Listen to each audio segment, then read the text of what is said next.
Political socialization. Political socialization is defined as the process through which individuals learn a set of political attitudes and form opinions about social issues. Political socialization shapes our views of the world and politics. This is really important because what you believe determines how you vote and who you vote for.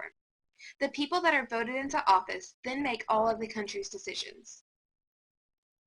As children, we question everything.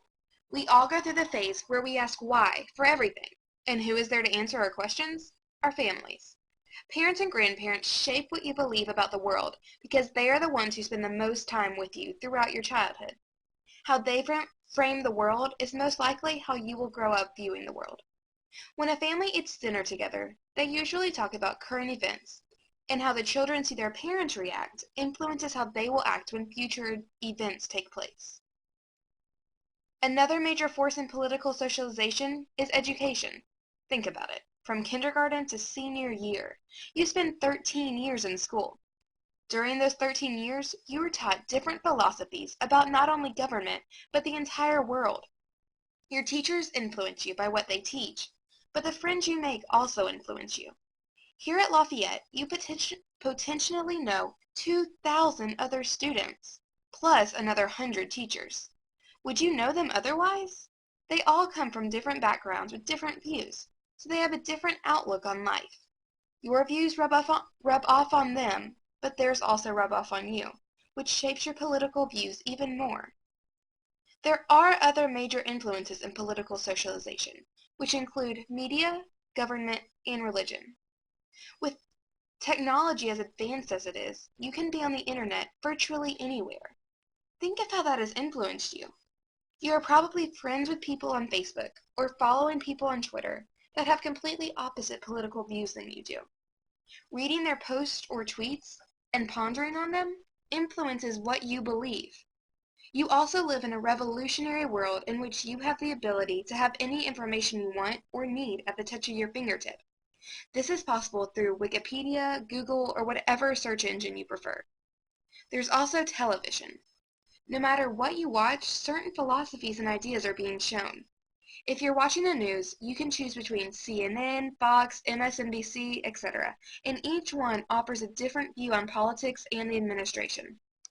So whichever you are watching influences what you will think of the administration. The same goes for watching other shows, such as The Jersey Shore.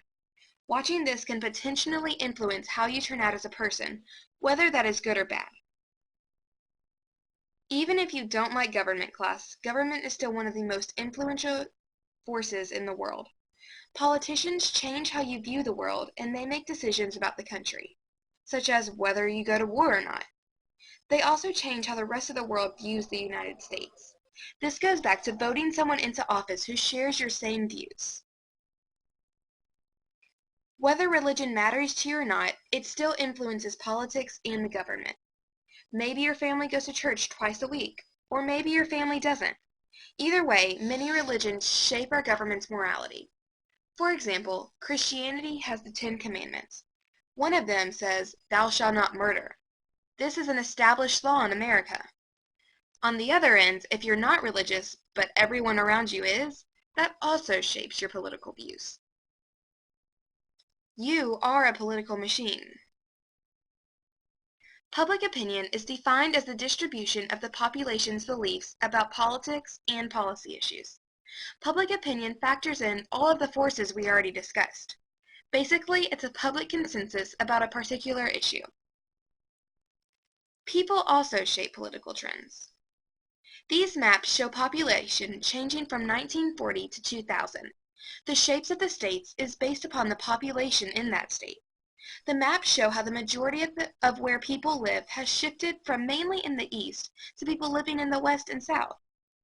This has an effect on politics because different areas of the country have strong beliefs about different issues. Where you live and the people who surround you influence your political views. Major shifts like the ones in these maps change America's politics. Minority groups have also changed over the years.